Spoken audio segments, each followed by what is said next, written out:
balik lagi ke KFT Motorsport. Jadi video ini sebenarnya video dadakan, sangat-sangat dadakan. Kali ini kita mau bahas soal fenomena yang lagi ramai belakangan, soal rangka ESAF yang menurut saya terlalu dibesar-besarkan. Ya wajar, di dunia bisnis ya begitu.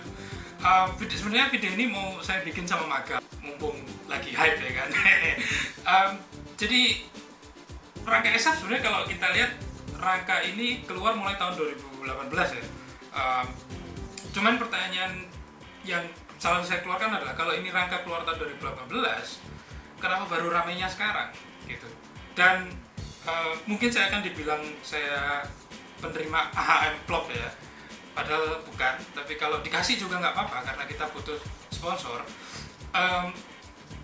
Unpopular opinion, sebenarnya kalau dibilang apakah parah, saya bilang enggak sih, karena kalau terakhir saya baca sekitar 9 juta unit mulai beberapa tahun terakhir, dan kasus yang muncul cuman sekitar beberapa ratus, dan menurut saya itu nggak merusak populasinya ya. Cuman yang jadi permasalahan adalah kasus ini terlalu dibesar-besarkan kalau saya bilang. Jadi kayak ya itulah, emang yang saya bilang cukup nggak sehat sebenarnya di media otomotif di Indonesia. Saya bilang nggak sehatnya di situ. Oke, jadi pertama saya mau bilang soal rangka ESAF. Rangka ESAF sebenarnya kalau kita lihat sebenarnya ini rangkanya sebenarnya sangat sturdy, sangat kokoh kalau saya bilang sebenarnya. Cuman memang punya permasalahan di kropos ya.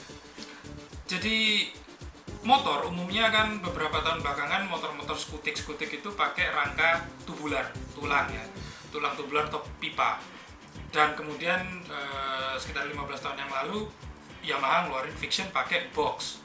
Demikian juga mulai rame lagi beberapa motor pakai box, yang memang kalau di dunia internasional rangka box sudah cukup populer. Dan saya bukan insinyur ya, saya juga bukan mekanik top, jadi saya cuma ngerti aja. Tapi menurut pengalaman saya, rangka pipa dengan rangka box, dan ini juga ada hubungannya kenapa ESAF pakai box ya, ganti dari tubular ke box. Rangka box itu punya benefit, sepaham saya di situ. Benefitnya adalah dia dia punya rigidity yang lebih baik, tapi dengan mengkompensasi beban. Jadi secara beban dia lebih ringan, tapi dengan strength atau rigidity yang sama yang ingin dituju dengan tubular. Agak ribet sih, tapi mungkin ini pemahaman logika saya. Katakan kekuatan rangka yang dikejar itu 10 ya, ini pemahaman saya. Yang dikejar itu 10. Dengan rangka tubular itu bobotnya 20 kilo katakan. Tapi dengan rangka box untuk mencapai kekuatan 10 atau 9,5, karena angka itu sebenarnya pembulatan semua kalau Anda lihat di dunia engineering itu rata-rata pembulatan. Katakan pakai box untuk mencapai kekuatan 10, dia cuma bisa berapa tadi, 10 kilo ya katakan, dia bisa 8,5. Jadi kurang lebih seperti itu, atau 9,5 ya kan, kayak rangka Vario sama Aerox. Nanti mungkin dikoreksi sedikit, setahu saya rangka Vario 160 lebih ringan dari Aerox beberapa kilo. Nah itu poinnya, ada yang dikejar oleh Honda supaya dia bisa dapat rigidity yang lebih baik. Tapi kalau kita lihat dari desain rangka ESAF sendiri, dari awal sebenarnya saya sudah lihat ada weak point di struktural di layarnya, terutama di bagian pangkal bawahnya, atau ketika dua join segitiga ini ketemu dari pipa kanan dan kiri. Di bawah itu kita bisa lihat ada rongga celah udara, ada pipa, ada plat tipis di bawahnya. Ini kita belum ngomong sampai soal ketebalan plat. Secara teknis ya itu bagus karena satu, memberikan ventilasi ke rangka. Yang orang jarang sadar adalah ventilasi itu perlu karena untuk mengeringkan sisa-sisa air atau kondensasi yang di dalam rangka yang tersimpan. Kemudian ada drainase. Cuman masalahnya adalah ini ada di posisi depan. Jadi sifatnya malah kayak scoop ya, scoop atau kayak sendok akhirnya. Yang mana kotoran atau deposit karbon segala macam, lumpur, tanah ya, lumpur dan tanah itu bisa nyebabkan korupsi itu ya sebenarnya. Ini banyak orang nggak sadar. Kebanyakan kita cuma langsung lihat dicuci di mana dan sebagainya, tapi bukan sedimentasi, tapi kayak pengendapan kotoran dan sebagainya itu ngaruh. Jadi di rangka bawah ini kelihatan banget bahwa itu titik poin, weak point pertama yang paling kelihatan, makanya banyak kasus lehernya patah ke belakang. Jadi karena ini struktural poinnya nggak kuat nahan karena efek korosi. Jadi kalau kita lihat sebenarnya rangka SF itu rigid, kuat. Bahkan saya berani bilang dia punya rigidity yang baik karena dia punya bracing di kanan kirinya.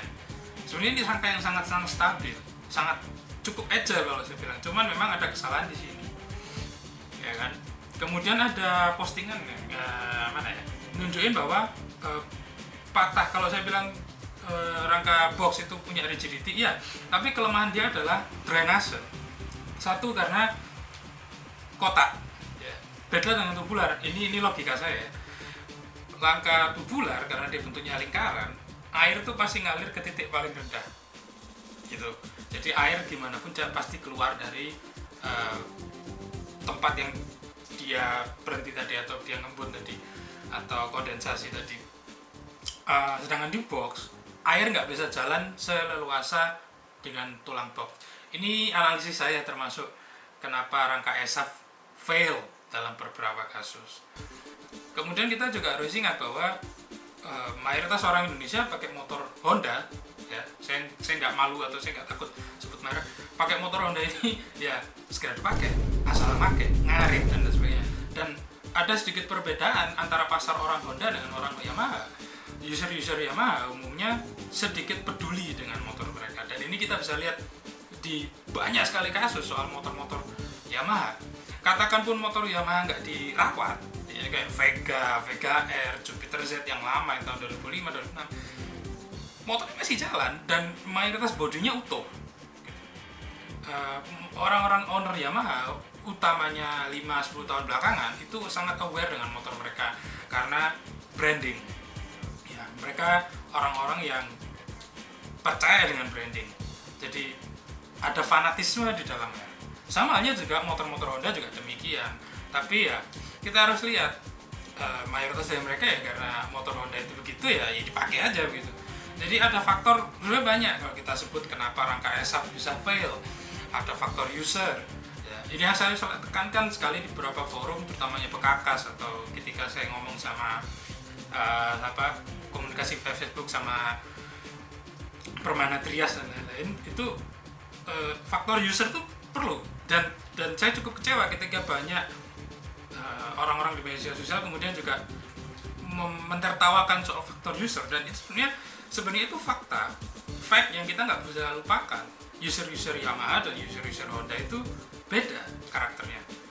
Mereka yang pakai Honda ya karena kita tahu motor Honda itu punya legacy atau nama atau bukan aura, kayak legend bahwa motor Honda itu kuat, bisa dipakai apa aja, dan emang motor buat nguli. Saya rasa kebiasaan itu terbawa sampai sekarang. Jadi beda dengan orang lihat Kawasaki, dengan orang beli Kawasaki Ninja, oh iya dia harus merawat. Ya. Jadi spektrumnya besar. Orang kalau nggak dirawat ya nggak dirawat banget, kalau bagus ya bagus banget. Itu Kawasaki. Yamaha ada di tengah-tengah kalau saya bilang. Honda, iya. Itu. Jadi faktor itu juga berpengaruh.